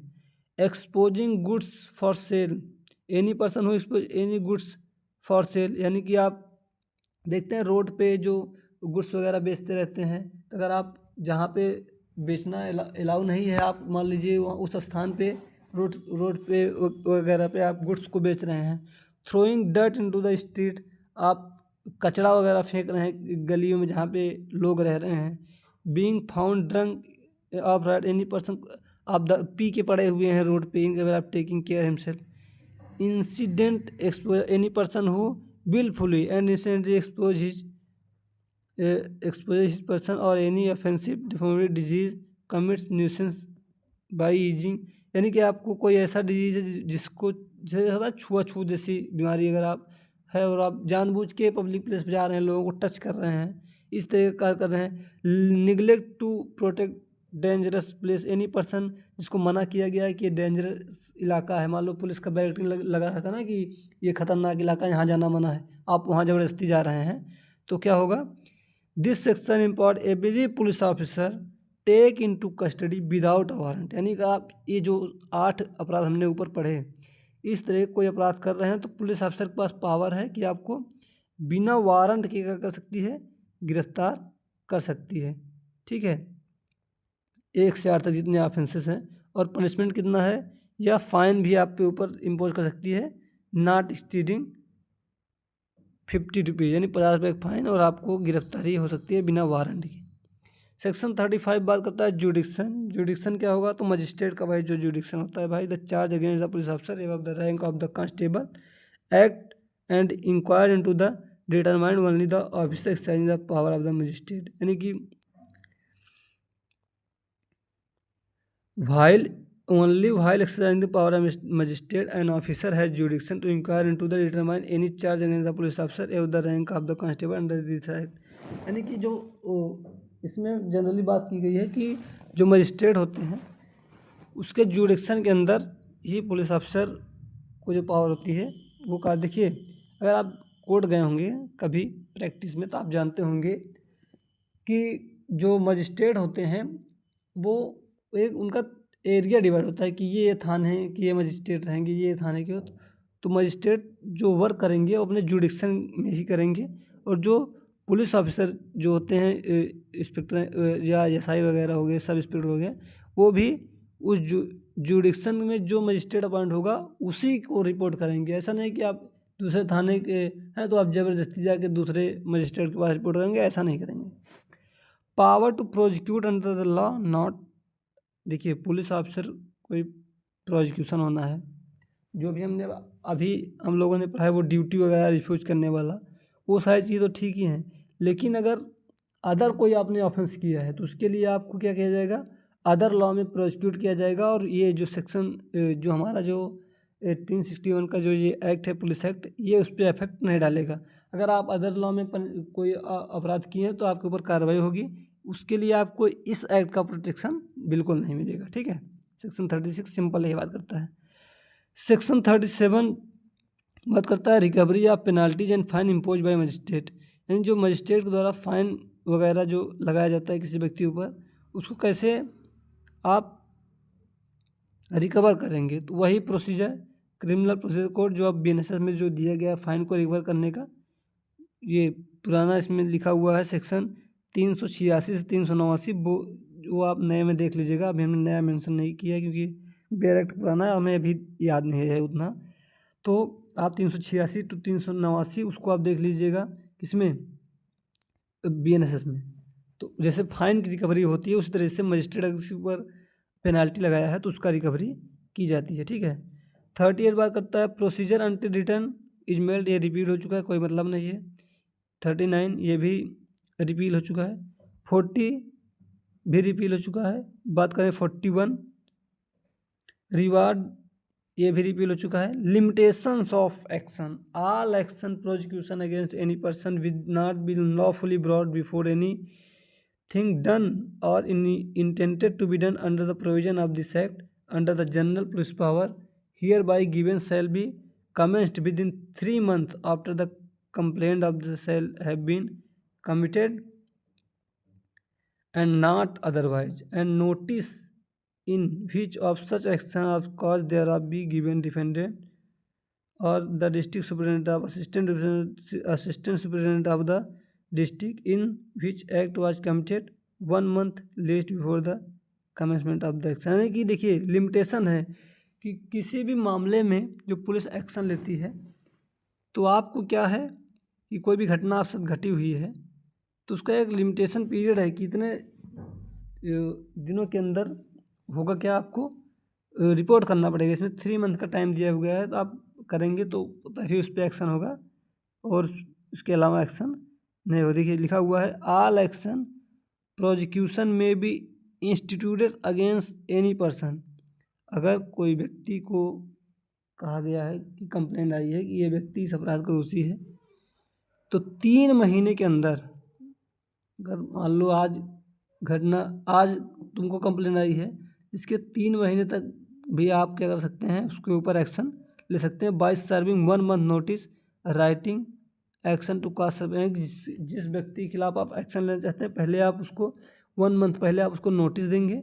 नोटिस के बाद कि हाँ, उस व्यक्ति को बताएंगे कि आपके खिलाफ ये कंप्लेंट आई है, आप आके यहाँ पे मतलब कि आप खुद ही रिपोर्ट कर सकते हैं जाके मजिस्ट्रेट वगैरह के पास, नहीं तो उसमें बताया जाएगा कि आपके खिलाफ ये कार्रवाई की जाएगी। तो 3 महीने के अंदर वो डिफेंडेंट को नोटिस देना पड़ेगा 1 महीने पहले, और 3 महीने तक का समय रहता है उसके ऊपर एक्शन लेने का।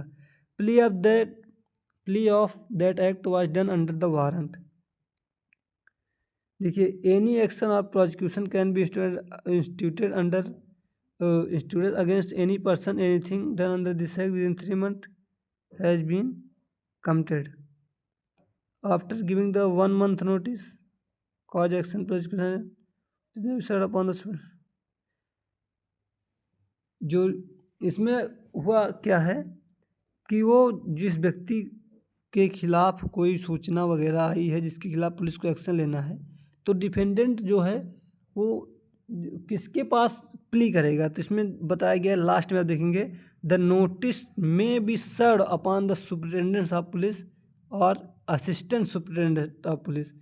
जो नोटिस सर्व की जाएगी वो सुपरिटेंडेंट ऑफ पुलिस और असिस्टेंट सुपरिटेंडेंट ऑफ पुलिस के पास ही सर्व करने के बाद ही आप क्या करेंगे, एक्शन लेंगे। ठीक है,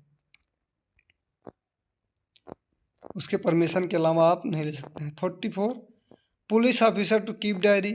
आप जानते ही हैं थानों में कि पुलिस ऑफिसर जो होते हैं उनका क्या कर्तव्य है कि पुलिस डायरी को मेंटेन करना। हर एक चीज़ को, कोई भी इंफॉर्मेशन, कोई भी FIR, कोई भी कंप्लेंट, हर चीज़ को क्या करना, उस डायरी में लिखना, और उसकी रिपोर्ट किसको करना, मजिस्ट्रेट को उसके बारे में रिपोर्ट करना। ठीक है, जनरल डायरी मेंटेन करना। स्टेट गवर्नमेंट में prescribe form of return the inspector general and the other police officer are bound to submit returns in the prescribe from the government.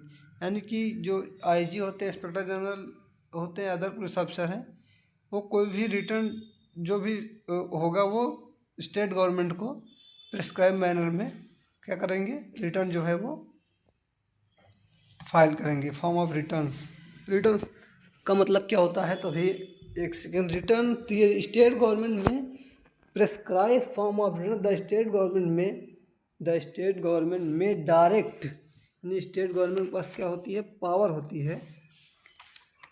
किस चीज़ की पावर होती है, कि वो प्रतिवेदन, ये हिंदी बहुत थोड़ा तब हो सकती है, कि वो प्रिस्क्राइब फॉर्म कर सकती है कि किस फॉर्मेट में आप क्या करेंगे, रिपोर्ट करेंगे। यानी कि स्टेट गवर्नमेंट के पास आप समय समय पर क्या करेंगे, रिपोर्ट करेंगे। प्रिस्क्राइब मैनर वो स्टेट गवर्नमेंट डिस्क्राइब करेगी। उसके बाद है scope of the act. Scope की बात करें तो देखिए, स्टेट के पास पावर है, इस एक्ट को कहाँ कहाँ अप्लाई होगा वो स्टेट गवर्नमेंट डिसाइड करती है। तो स्कोप की बात ये हो गई। सेक्शन 47 बात करता है authority of district superintendent of police over village police. यानी कि जो डिस्ट्रिक्ट सुपरिटेंडेंट ऑफ पुलिस हैं उनके पास अथॉरिटी है विलेज पुलिस को भी क्या करने की, मैनेज करने की। द स्टेट गवर्नमेंट में authorize the superintendent of police to exercise any authority over any village watchman और other village police for the purpose of the police subject to the general control of magistrate. यानी कि सीधी बात है, general control of magistrate के under में रहते हुए जो विलेज पुलिस है उनको मैनेज करने का काम कौन करता है, डिस्ट्रिक्ट सुपरिटेंडेंट ऑफ पुलिस जो है वो करता है।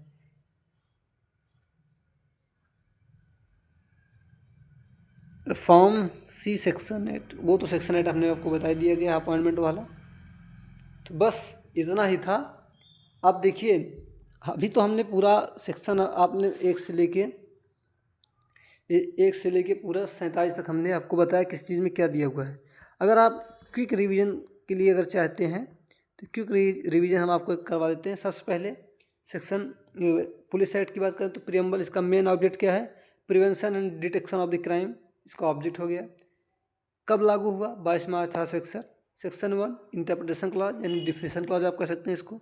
कई सारे डिफिनेशन, मजिस्ट्रेट कौन होगा, डिस्ट्रिक्ट मजिस्ट्रेट कौन होगा, पुलिस कौन होंगे, कैटल्स क्या होंगे, पर्सन कौन होंगे, ये सारी चीज़ों के बाद डिफिनेशन हो गई। सेक्शन 3 क्या बात करता है? सेक्शन 2 क्या बात करता है? कॉन्स्टिट्यूशन ऑफ फोर्स, यानी कि पुलिस बल का जो कॉन्स्टिट्यूशन या स्थापना करने के बाद किसके पास है? स्टेट गवर्नमेंट के पास है। सुपरिटेंडेंस इन स्टेट गवर्नमेंट, जो पूरे पुलिस ऑफिस जो होती है, पुलिस बल होती है, उसका जो सुपरिटेंडेंस यानी कि जो उसके सुप्रीम अथॉरिटी कौन है? वो स्टेट है। ठीक है। सेक्शन 4 बात करता है इंस्पेक्टर जनरल ऑफ पुलिस के बारे में। Inspector general of police state level पे पुलिस को मैनेज करने का काम कौन करता है? इंस्पेक्टर जनरल ऑफ पुलिस करता है। डिस्ट्रिक्ट लेवल पे डिस्ट्रिक्ट सुपरिटेंडेंट करता है। सेक्शन 5 क्या बात करता है? सेक्शन 5 बताता है पावर क्या होगी इंस्पेक्टर जनरल के पास, कौन कौन सी पावर उनके पास होगी। इंस्पेक्टर जनरल के पास क्या पावर होंगी? तो पावर वही होंगी जो स्टेट गवर्नमेंट जो होगी, जो मजिस्ट्रेट के बराबर पावर होती है, लेकिन कुछ लिमिटेशन है, स्टेट गवर्नमेंट लिमिटेशन लगा सकती है उनकी पावर में। ठीक है, 5 हो गया। सेक्शन 6 रिपील हो चुका है। सेक्शन 7 में क्या दिया गया है? तो अपॉइंटमेंट डिसमिसल, जो लोअर रैंक के जो ऑफिसर्स होते हैं उनका अपॉइंटमेंट कैसे होगा, डिसमिसल के ग्राउंड क्या है? तो 3 ग्राउंड इसमें हमने देखे थे, उनको डिसमिस कर दिया जाता है। पहला था कि रेमिस, नेग्लिजेंट डिस्चार्ज, यानी कि लापरवाही करते हैं, ड्यूटी पे उपेक्षा करते हैं या रिफ्यूज करते हैं ड्यूटी करने से, तो उनको क्या कर सकता है? डिसमिस किया जा सकता है। पनिशमेंट क्या था? तो 1 मंथ का उनका सैलरी काटी जा सकती है, 15 दिन तक उनको कन्फाइन किया जा सकता है, या कुछ फाइन लगा के छोड़ दिया जा सकता है। ठीक है, ये सारी चीज़ों के बारे में सेक्शन 7 बात करता है। सेक्शन 8 हमने बात की कि सर्टिफिकेट ऑफ पुलिस ऑफिसर, जो भी पुलिस ऑफिसर अपॉइंट होते हैं उनको एक सर्टिफिकेट दिया जाता है। सर्टिफिकेट पे सील मोहर किसकी होती है? तो इंस्पेक्टर जनरल ऑफ पुलिस की होती है। और दूसरी चीज़ थी सरेंडर। सरेंडर में क्या है कि अगर आप सस्पेंड किया जाए या रिजाइन हो कर दिया आपने, तो आपको अपना जो अपॉइंटमेंट के समय जो आपको सर्टिफिकेट मिला था उसको सरेंडर करना पड़ेगा। अगर आप सरेंडर नहीं करते हैं, सेक्शन 28 में आपको पनिश किया जाएगा, जिसमें 200 रुपये का जुर्माना, 6 महीने कारावास या दोनों हो सकता है। ठीक है, सेक्शन 8 हो गया। सेक्शन 9 है कि बिना 2 महीने की लीव, बिना 2 महीने पहले सूचना दिए आप रिजाइन नहीं कर सकते हो। यूपी के लिए क्या है कि 3 महीने पहले नोटिस देना पड़ेगा, अमेंडमेंट के थ्रू हो चुका है। 10 में क्या बात की गई है? पुलिस ऑफिसर नॉट, जो पुलिस ऑफिसर है वो किसी अन्य बिजनेस को नहीं करेगा। सेक्शन 11 रिपील है। सेक्शन 12 में पावर है कि इंस्पेक्टर जनरल के पास रूल बनाने की पावर है, लेकिन subject to the control of state government. State government की अप्रूवल के साथ वो रूल बना सकता है कि किस तरीके से पुलिस का डिस्ट्रीब्यूशन के वर्क्स को डिस्ट्रीब्यूट करना, इन सारी चीज़ों के लिए क्या बना सकता है? वो रूल बना सकता है। डिस्ट्रीब्यूशन, क्लासिफिकेशन, ऑर्गेनाइजेशन, इन सब के लिए रूल बना सकता है। सेक्शन 13 का था कि अगर कोई प्राइवेट इंडिविजुअल है, उसको पुलिस की सुरक्षा चाहिए, तो वो अप्लीकेशन दे सकता है इंस्पेक्टर जनरल के पास, और उसको पे उसी को करना पड़ेगा। उसके लिए जो भी उसका खर्चा होगा उसको खर्चा देना पड़ेगा। उसके यहाँ पुलिस अब डिप्लॉय कर दी जाएगी बाई द किसके द्वारा? इंस्पेक्टर जनरल के द्वारा। ठीक है। सेक्शन 14 बात करता है कि appointment of additional force in neighbourhood. मान लीजिए कहीं पर कोई कार्य चल रहा है तो उससे लेबर के मिसकंडक्ट की वजह से कोई प्रॉब्लम हो रही है, तो वहाँ पे एडिशनल पुलिस फोर्स को डिप्लॉय किया जा सकता है। किसके कंसेंट से? स्टेट गवर्नमेंट की कंसेंट से। ये सारी चीज़ जो मैं बोल रहा हूँ ये सब बहुत इंपॉर्टेंट है कि अब देखिए स्टेट गवर्नमेंट कंसेंट है, उसके बाद डिप्लॉय करेंगे। पैसा कौन देगा? जो वहाँ के इनहेबिटेंट होंगे। इनहेबिटेंट कौन होते हैं? तो इनहेबिटेंट वही होते हैं जो वहाँ पे मकान मालिक हैं या जो किराया वगैरह वसूल करते हैं, जो सब के। और इसमें स्टेट गवर्नमेंट पावर भी रहती है। अभी हमने पढ़ा था ये क्वार्टरिंग ऑफ 15 में क्वार्टरिंग पढ़ा हमने। एडिशनल डिस्टर्ब एरिया कौन होगा? डिस्ट्रिक्ट गवर्नमेंट घोषित करेगी डिस्टर्ब एरिया कौन है। स्टेट गवर्नमेंट कंसेंट से वहाँ पे other additional police officer appoint किए जाएंगे। उनका कॉस्ट कौन पे करेगा? तो वहाँ के इनहेबिटेंट पे करेंगे। इनहेबिटेंट, लेकिन स्टेट गवर्नमेंट पावर है कि वो उनको मतलब बरी मतलब एग्जेम्प्ट कर सकती है कि कॉस्ट स्टेट गवर्नमेंट दे देगी, बात खत्म। सेक्शन 15 है हमने बात की अवार्डिंग कंपनसेशन टू सफ़र। अगर कोई व्यक्ति इनहेबिटेंट के मिसकंडक्ट वजह से उसको कोई लॉस हो रहा है तो कंपनसेशन देना पड़ेगा, कंपनसेशन देना पड़ेगा। फिर रिकवरी कैसे होगी? जो भी अभी ऊपर हमने 3 सेक्शन पढ़ा, 16 में बताया गया है। 17 में स्पेशल पुलिस ऑफिसर पावर क्या होगी स्पेशल पुलिस ऑफिसर की 18 में। 19 में रिफ्यूज़ कोई कर रहा है तो 50 रुपये फाइन देना पड़ेगा अगर कोई रीजनेबल कारण नहीं है। अथॉरिटी क्या है, तो जो बीएनएसएस में अथॉरिटी है पुलिस ऑफिसर के पास जो वर्क की वो अथॉरिटी उनके पास होगी। 21 में विलेज पुलिस ऑफिसर की बात की गई, जो चौकीदार वगैरह होते हैं अपॉइंट होते थे पहले कॉलोनियल एरिया में। 22 में कहता है पुलिस की ड्यूटी 24/7 24 घंटे 7 दिन ड्यूटी करनी है। क्या क्या ड्यूटी करनी है तो 23 में बताया गया। 24 कहता है कि पुलिस अफसर का कर्तव्य है कि इन्फॉर्मेशन मजिस्ट्रेट को देना, कोई भी इन्फॉर्मेशन उसके पास आ रही है तो।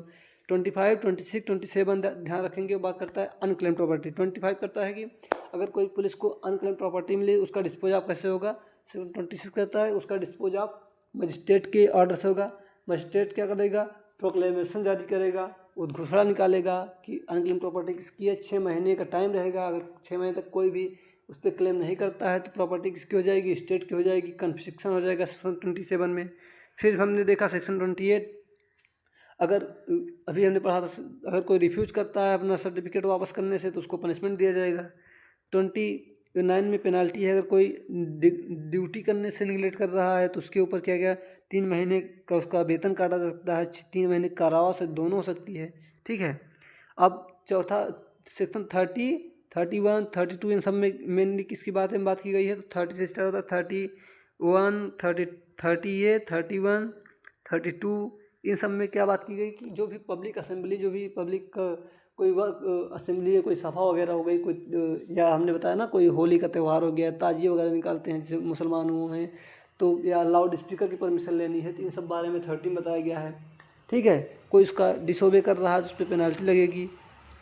या सेक्शन 33 मजिस्ट्रेट की पावर को इफेक्ट नहीं करेगा। 34 में है पनिशमेंट, अगर कोई ये 8 तरीके का कार्य कोई कर रहा है, ये क्रूरल्टी कर रहा है जानवरों के साथ रोड्स पे, पैसेंजर को कोई नुकसान कर रहे हो, रोड पे सामान बेच रहे हो, थ्रो डर्ट फेंक रहे हो स्ट्रीट में, इस सारे 8 चीज़ कोई कर रहे हो तो पुलिस आपको बिना वारंट की गिरफ्तार कर सकती है। कितने दिन के लिए, तो 8 दिन के लिए गिरफ्तार कर सकती है। कितनी फाइन लगा सकती है, 50 रुपये फाइन लगा सकती है। जुडिक्शन की बात करता है, जुडिक्शन के अंदर ही सभी अपनी पावर एक्सरसाइज करते हैं। जुडिक्शन वैसे भी आप जानते हैं, पावर टू प्रोसिक्यूट अंडर, अगर कोई पुलिस अफसर अदर लॉ में प्रोसिक्यूट किया जाता है तो ये पुलिस एक्ट का कोई प्रभाव नहीं रहेगा, उसका अदर में जो भी कार्रवाई है वो चल सकती है, कोई दिक्कत नहीं है। रिकवरी कैसे होगी, पेनाल्टी जो मजिस्ट्रेट लगाता है, जैसे फाइन की रिकवरी होती है सीआरपीसी या अब आ चुका है बीएनएसएस में, तो उसी तरह रिकवरी होगी। ठीक है। उसके बाद ये देखिए लिमिटेशन भी है एक्शन लेने की। किसी व्यक्ति को 3 महीने का होता है टाइम, 1 महीने पहले नोटिस देना पड़ेगा आपको डिस्ट्रिक्ट सुपरिटेंडेंट के यहाँ कि हम इस व्यक्ति के ऊपर एक्शन लेना चाहते हैं, तो उसके बाद आप ही एक्शन ले सकते हो। ठीक है। ये प्ली वाला बात हमने बता ही दी थी। पुलिस ऑफिसर को डायरी रखनी पड़ेगी अपनी, हर चीज़ लिखना पड़ेगा। स्टेट गवर्नमेंट फॉर्म प्रेस्क्राइब करे किस महीने में आप किस तरीके से आप रिपोर्ट करोगे स्टेट गवर्नमेंट को टाइम टू टाइम। स्कोप क्या होगा एक्ट का, वो स्टेट गवर्नमेंट डिसाइड करेगी। ठीक है। तो लगभग हमने सारी चीज़ें आपको बता दी हैं। इंपॉर्टेंट सेक्शन अगर आप इसमें देखेंगे तो सेक्शन 1 हो गया, जैसे इंटरप्रिटेशन क्लॉज हो गया, सेक्शन 8 हो गया, सेक्शन 9 हो गया, सेक्शन 13 हो गया जहाँ पे वो इंडिविजुअल वाली मैटर है, सेक्शन 22 हो गया जहाँ पे 24/7 पुलिस ड्यूटी है, 23 है ड्यूटी क्या क्या कर्तव्य है, ये सारी चीज़ें आपको ध्यान रखनी है। सेक्शन 30 आप देखेंगे तो 30 में पूरा ये असेंबली वगैरह की बात ये भी ध्यान रखना है। और देखेंगे तो सेक्शन ये 25, 26, 27 जहाँ पे अनक्लेम प्रॉपर्टी हमने बताया कैसे उसका डिस्पोज ऑफ किया जाएगा। तो हम अगर देखेंगे तो पुलिस एक्ट के लगभग सारी चीज़ें आपको बता दी हैं। अगर आप एक बार अच्छे से डायरेक्ट तौर पर लेंगे तो आपका ये पुलिस एक्ट क्लियर हो जाएगा, क्योंकि हमने मेन सारी बातें आपको बता दी हैं। ठीक है। तो मिलते हैं नेक्स्ट वीडियो में, तब तक के लिए धन्यवाद।